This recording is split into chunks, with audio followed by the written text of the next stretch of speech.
What if I told you that your money could make you more money while you sleep? Sounds fake, right? Like one of those scammy Instagram ads. But that's actually what investing is. And no, you don't have to be rich, you don't have to be a genius, and you don't have to be glued to a stock app 24/7 in order to do it. If you've ever thought that investing is this confusing, overwhelming thing that only grown-ups do, or you feel like you should have started years ago, well, I got you. I'm breaking down everything you need to know about investing, from how it works, why it matters, how to get started, and how not to mess it up. So let's make this whole money thing way less complicated. So first off, what even is investing? At its core, investing is simply just buying things that have a potential to grow over time. So you're not just saving money, you're actually putting it to work. Because when you put money in a regular old savings account, it's basically just sitting there collecting dust. And if you've ever heard the term inflation before, what that basically means is that if you have $1 today, that same dollar will be worth slightly less tomorrow. But when you invest, you're buying things like stocks, real estate, or Pokemon cards that could potentially become more valuable tomorrow. It's like planting a little money seed that if you give it enough time, it could grow into a money tree. And who said money doesn't grow on trees? And now you might be thinking, okay, cool, but why does this matter right now? Well, that's because the earlier you get started, the easier it's gonna be. And that's thanks to compound interest, which is just a fancy way of saying that your money makes money, and then that money that your money just made you also makes more money. It's like a snowball rolling down a hill, where the earlier you push the snowball and get it rolling, the bigger it can become. And let's be honest, just saving money isn't gonna cut it anymore. The prices to buy things are constantly going up, and your money needs to keep up. Investing is that solution. It's how people build wealth, plain and simple. It's how people retire, it's how people buy houses, and it's how people stop stressing about money 24/7. Okay, now let's talk about the stock market for a quick second, because that's by far the most common and easiest way to get started in investing. So when you purchase a stock, what you're actually doing is you're buying a small piece of a company. So if you say buy Apple stock, well, congratulations, you are now part owner of Apple. That means that if Apple does well, right, they release another iPhone and they make a profit, then the value of your little piece goes up and you make money. But then on the flip side, if they decide they want to release another cheese grater and they lose money, then the value of your little piece goes down too. That's the game of investing. Now there's another side to stocks that's also important.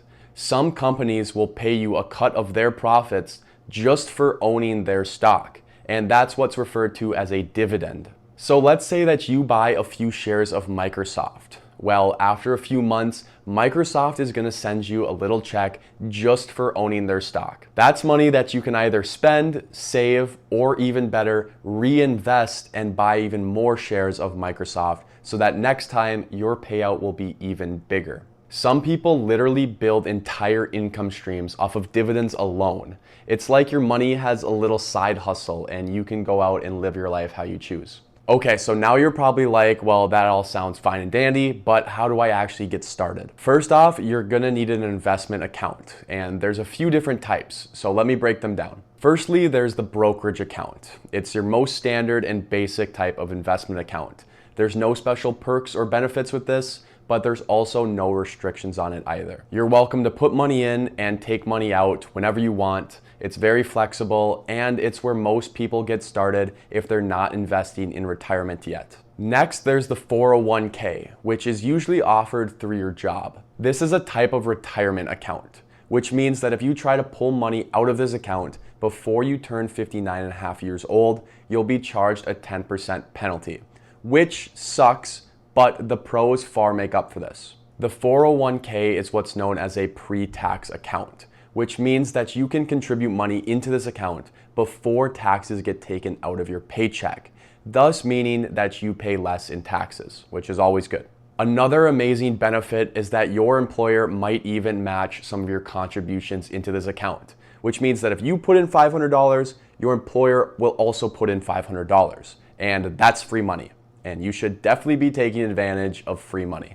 Then there's the Roth IRA, which is the best investment account in my opinion. The Roth IRA is also a retirement account with the same 59.5 years old rule as the 401k, but instead of being a pre-tax account, it's what's known as a post-tax account. That means that you have to contribute money that you've already paid taxes on, but in return for that, all of the money that you make within this account, you can withdraw completely tax-free.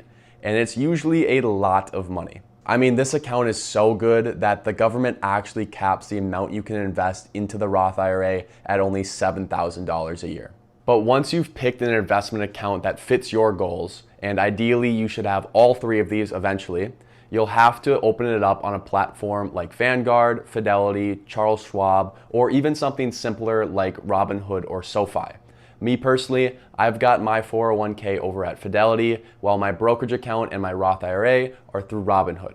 But after that, all you have to do is link your bank account, transfer some money in, and boom, you're already 99% of the way there. But just opening an account doesn't get you all the way there. The next question you should ask is, what do I buy? And here's where most people get stuck. But honestly, you don't need to overthink this. If you're brand new to investing, one of the smartest money moves you can make is to just invest into something like an S&P 500 index fund. And if you've never heard of that before, you can think of it basically like a basket filled with the stocks of the 500 largest companies in the United States. So instead of betting on just one single company, instead you're betting on the economy as a whole. It's simple, it's diversified already for you, and it's worked for decades and decades. You can also look into things like total market index funds, which include both big companies and small companies, or even target date retirement funds, which are great because your money gets automatically moved into safer investments as you get closer to retirement. But the point is, you don't have to be some freak wizard stock picking genius. You just have to set it and forget it. But there's one thing that you guys absolutely need to understand.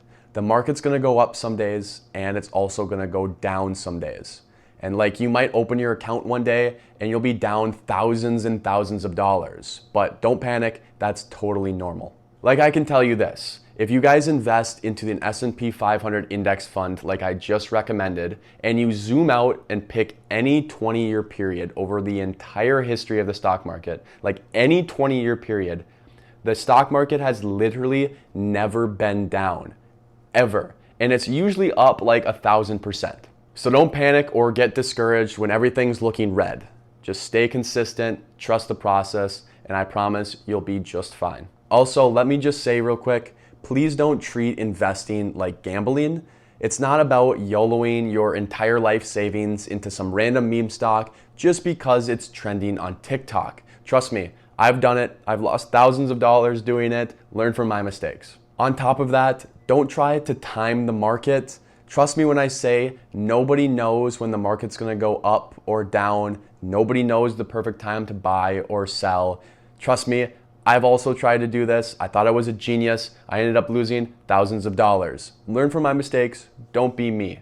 So yeah, that's investing in a nutshell. Just start small, stay consistent, and don't overthink it. If this helped you out, maybe consider hitting a like or maybe even a subscribe. Could be fun, but that's all I got for you guys today. Hope you all enjoyed. Have a great rest of your day, and I will catch you guys in the next one. Peace out.